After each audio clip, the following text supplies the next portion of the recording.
Hello, hello, hello sa inyong lahat. Unang araw ko dito sa Manila, galing ng Japan, kaya magpa-fresh tayo.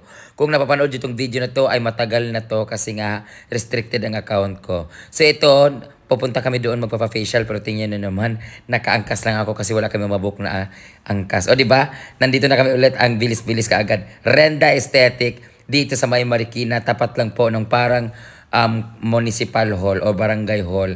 So dito yan sa second floor ang Renda. O di ba parang Brenda lang din.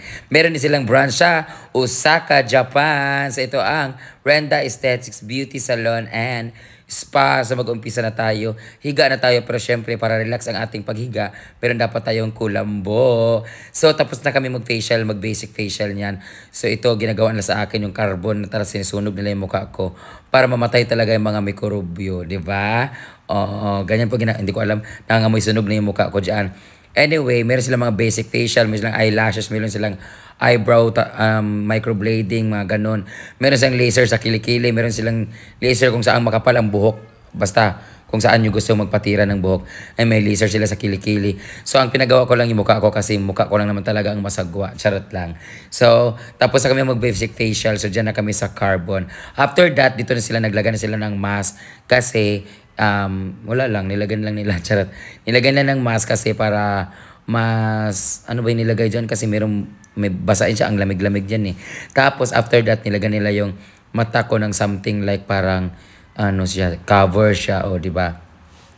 Para siyang mag CT scan. So nilagyan nila ng ganyan kasi ano pala tag nito, magsa-sunbathing ako, charot lang. Nilagyan nila ng tissue para hindi ko makita yung LED kasi masama sa ating mata yung LED na ilaw. So nilagyan nila ng ayan, hindi ko alam anong tawag na nilagyan nila. Basta pang Ray-Ban yan siya. Tapos inilawan, ayan na. Ayan, para tayong lechon dyan. O, diba? Ikot-ikot lang para sa pantay. Ayan, avatar naman tayo dyan, kulay blue. O, diba? So, saglit lang yan siya, guys. Ay, matagal pala yan siya, pero pinatay ko na syempre. Tapos, nirolyo-rolyo, lumukha natin, ganyan. Para lang siyang parang siya gumagawa lang siya ng gumagawa siyang donut. Kailangan mo na siyang ganyan-ganyanin, tapos paluin, ganyan. Nirolyo-rolyo yung mukha ko, paus na paus yung boses ko, piste. So, ayan, kailangan lang maging Catherine Bernardo yung itsura natin. Diba? Tapos after that, i-remove na nila. Ayan, luto na po yung lumpia. Charot lang. So, meron akong pimple na tinubuan dahil sa grabing ramen namin sa Yakiniko sa Japan. So, 3 days before, kain kami ng kain bago kami umuwi. And then, inano din niya yan, pinlansya rin niya yung aking mukha. Yan, malamig yan siya, guys. Sobrang lamig sa mukha yan, guys. Nilalagay niya, para siyang RF, parang pinapanipis niya yung mukha ko. Malamig. Malamig ba mainit? Mainit yata yun siya na part na yan. Iba rin yung malamig kasi dalawang paglagay niya dyan eh. Tapos, after magplansya-plansya sa mukha ko kasi pinapalitadahan yung mukha ko, nilagay niya ng serum. So, ayan yung serum para ma-absorb ng mukha mo yung pang-pa-fresh. Hindi ko alam. Bahala na kung ano nilalagay niyan. Basta parang serum yata yun.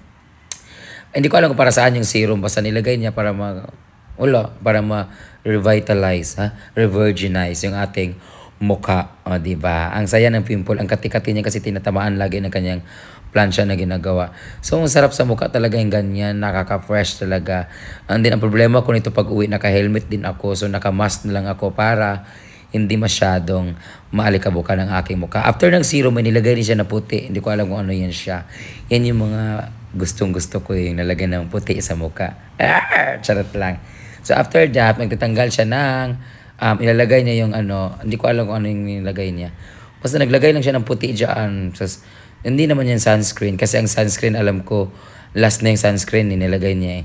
So, nilalagay niya yung mukha ko, parang di ko maintindihan kung ano yan. Basta cream yan siya. Na after niya, nilagay niya ng sunscreen. Yan yung pinakadulo kasi lalabas ako, diba? So, nilagay niya ng sunscreen. Ayan.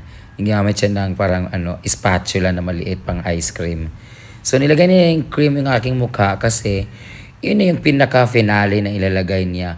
Para naman kay papano, paglabas ko mamaya, tapos naglagay siya ng alcohol, tapos kamay niya, or disinfectant, nilagay niya ng, Baygon, Katol, charot lang.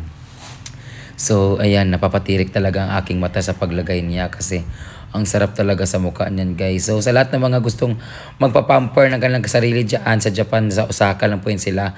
Pero dito sa Pilipinas, nasa Marikina po yan sila sa may parang Marikina. Hindi ako sure, parang lang, charot lang. And then after nyo maglagay, massage na yung ulo ko, ganyan. Yan, massage yung mukha ko.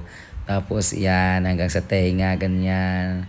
Gustong gusto ko nang matulog dyan. Pero ang sarap-sarap ng pagka-massage niya hanggang sa inabot kami hanggang sa balikat, o diba? Tapos kabilaan yun siya, guide.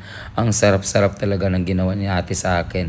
So dito lang yan sa Myrenda Aesthetics, Beauty and Salon and Spa.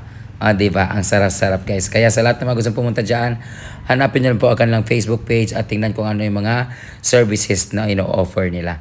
Ayan na, dito naman tayo sa ulo. Tingnan nyo yung mata ko, patirik-tirik pa talaga, no? Kasi ang sarap talaga ng massage ni Ase. And there you go. Tapos na po kami mag-massage.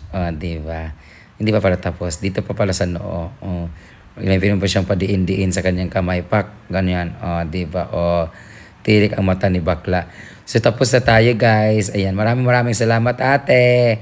From Rend. Ang ganda ng kilay niya. No? Gawa din yung kilay niya. Hinanap ko yung isa na wala. Ang tago yata. So ito na yung mukha ko guys. Diba? Kahit pa paano na-refresh naman siya. Nakatulog ako ng konti. So, stretching tayo. So, let's go sa go. Nawala yung ano ko, no? Meron lang tumubo dito na malaki. Thank you, and thank you, Randy. Mama Glenda, thank you so much. Bye.